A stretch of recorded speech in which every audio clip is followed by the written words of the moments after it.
Close to home, this bill serves to address the remediation and redevelopment of aging coal plant sites, of which, as you all know, the city of Salem has an obvious example. John has worked to stabilize the tax implications and other implications of the closures of these plants.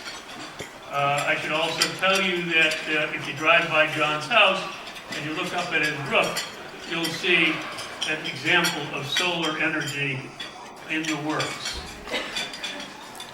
So if we can proceed to a discussion now on energy, I wonder if John would be kind enough to come up.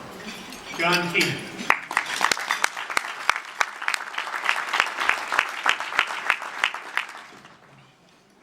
Thank you, Bill. Everybody was wondering how I got invited here until they realized I was uncomfortable in front of them. I appreciate that. And I also want to acknowledge another one of my colleagues who's been a great addition to the House, Rep. Jerry Paracella, who also happens to be an attorney and not far down the hall from me. So good to see you here, Jerry. Thanks for coming out. Many of you may know I've decided this year actually not to run for re-election. I have never really been one given to political correctness. But now that I'm not running for re-election, it drives my staff nuts and tells me to be much more careful when I'm out speaking, especially when the press is here. So I told my staff to stay at the State House.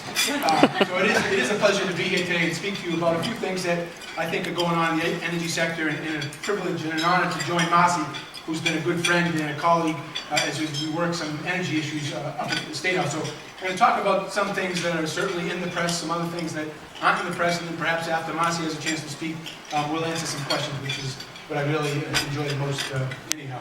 The other thing I wanted to say, Speaker DeLeo was kind enough to give me this chairmanship 2 terms ago, largely because I wanted to be helpful as I possibly could, as a state representative should be, to their district. And the power plant issue in Salem was critical to Salem's future, and we've known that. I've known that some 18 years. If you were here a couple months ago when I was speaking at the breakfast, I spoke, I think, pretty adamantly about the importance of getting that plant built. I'm happy to be here today to say that that plant is going to be built. It's a great asset for the Commonwealth, for the North Shore, and certainly for Salem. And I want to acknowledge Peter Furness, one of the principals of Footprint, being here today. Quite frankly, there were a lot of energy companies who were looking at Salem and scratching their head and saying, will we be willing to take a shot and make this thing happen? A lot of the biggest players in the industry wanted to try to do that, and it just so happened that I know they don't like hearing it this way, but 2 guys from New Jersey who formed a company called Footprint, who believed in Salem and came in and wanted to make it happen, found a good partnership with Mayor Driscoll, Senator Berry and myself, and now Senator Lovely, to see the opportunity to go forward and to really fill a need for the reliability in the district, also to, more importantly for my community of Salem, to tear down that old plant, which would otherwise never happen. It would sit there for the next 10, 20, 30 years if we didn't have a redevelopment of this magnitude, and most importantly to enhance and support the environment as we go forward with the highest, the best available technology fossil fuel plant there is in the country, really. So I want to thank Peter, I want to thank Bob, and I want to thank Bill and the North Shore Chamber, because you have been right there at my back, at my side the whole time that we've been fighting for this, and I do appreciate that. The other thing I wanted to say is Speaker DeLeo put me in this spot. When he did, he said there's a couple things he wanted us to do, and that is make sure that we keep the Commonwealth competitive in terms of business. And one of the things that you need to be competitive is the cost of electricity and energy rates that impact your business. That is critical. He basically advised us not to send anything out of our committees unless it was going to complement that. I will tell you, in working with Bill and working with Bob in the Chamber, you guys have been there on many issues that have been impactful to the North Shore and to the Commonwealth. I can think of a couple. The tech tax that came up last year, and we were kind enough to accept the idea that we acted appropriately and acted quickly as possible to address that. I will tell you this morning as well, I don't know if you saw the news yet, but Speaker DeLeo spoke before the Boston Chamber of Commerce and announced an initiative in terms of the minimum wage. And again, I think the North Shore Chamber was advocating for the averaging of the rates over 3 years. The Speaker adopted that platform as well, and I think we did a much more modest increase and eliminated the index with inflation. So the Speaker's goal of all of his chairmen, as well as the policy he puts out, is to be competitive. Last session, as Bill had mentioned, one of the things that we did was the Green Communities Act 2.0, if you will. I was not chair when the first Green Communities Act went through, but I was chair on the last 2 terms, and we wanted to find a way we could, in fact, increase renewable energy here in the Commonwealth while also remaining competitive and working with utilities and the major industrial and commercial players in the state. We added competition. So the Cape Wind project that went through previously without competition created renewable energy at the cost of 23 cents per kilowatt hour.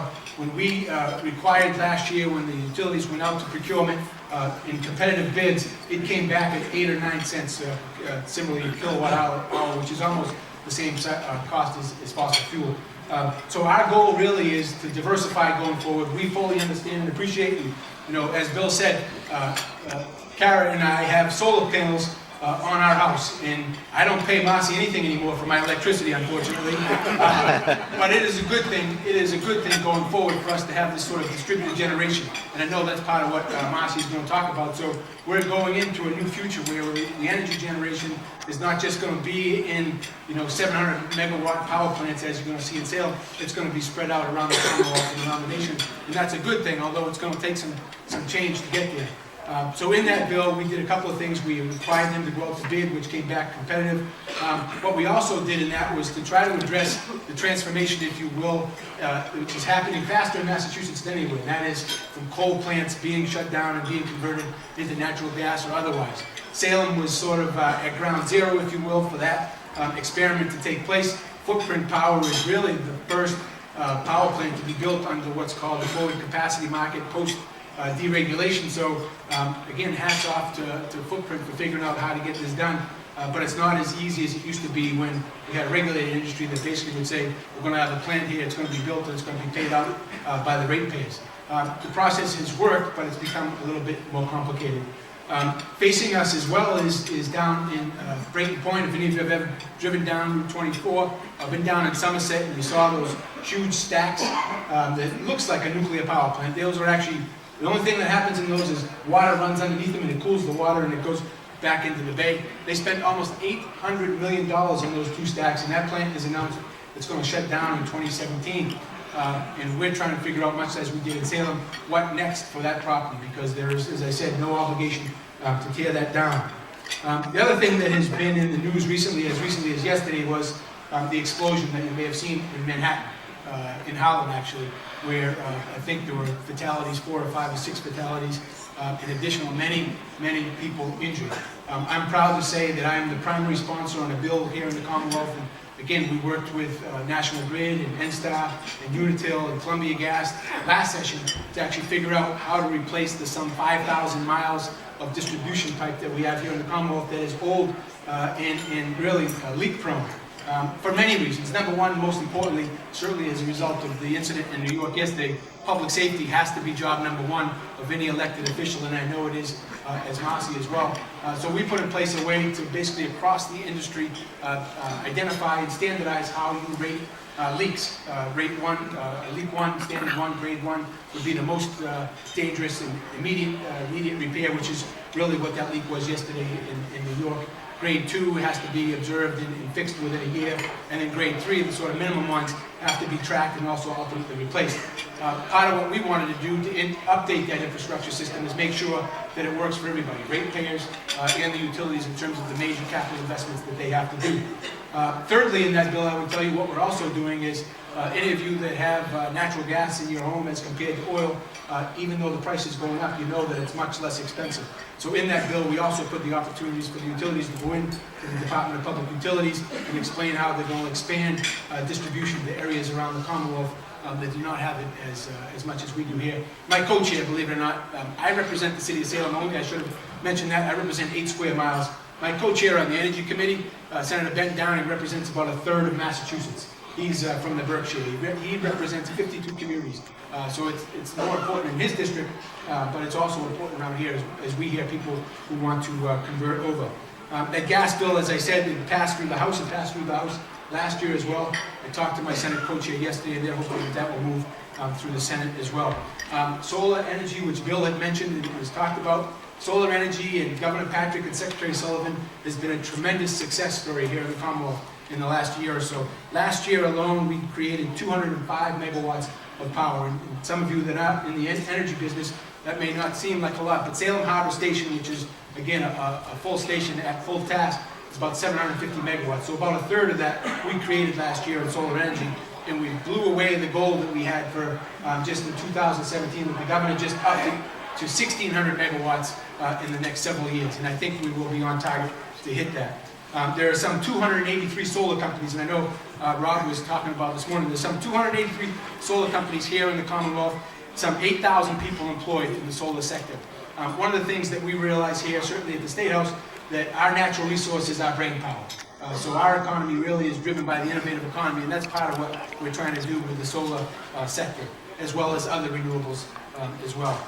So we did also pass a bill this session that deals with and tries to enhance thermal energy, thermal energy and anaerobic digestion.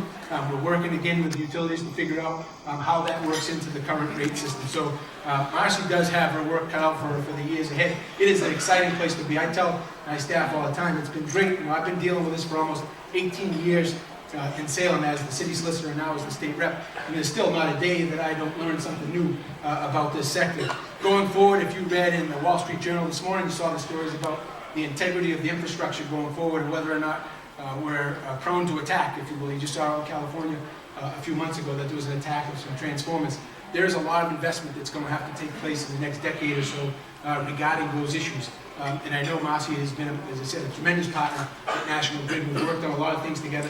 The other thing I would tell you that the speaker said to make sure that happens when a bill comes out of my committee is that it comes out through consensus. And we try to do that in my office by working with the industry, by working with the Republicans across the aisle.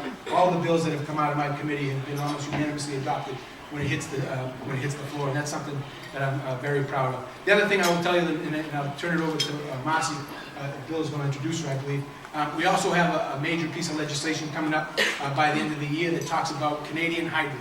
Now, when I talked about the 200 megawatts or so of solar energy that was created in 2013, the amount of energy that we're talking about coming out of Canada is almost 2,500 megawatts. It's almost 3 times the amount of power that comes out of Salem Harbor, more than that comes out of Brayton Point. So it's a significant amount of power that we're talking about to try to bring into this region in a way that does not impact the market for the folks that are already here. So there's a lot going on in the committee. The governor likes to say he's going to go through the end of this term and run through the tape. I intend to run through the tape as well. There's a lot of work to continue to be done. It has been a pleasure to work with and have the opportunity to come speak a couple of times that I have, Bob, with the chamber. It's been great to have you as a partner as a lot of issues as we try to make the Commonwealth one of the best places in the country to live, work, and raise a family. So thank you so much. I look forward to your questions.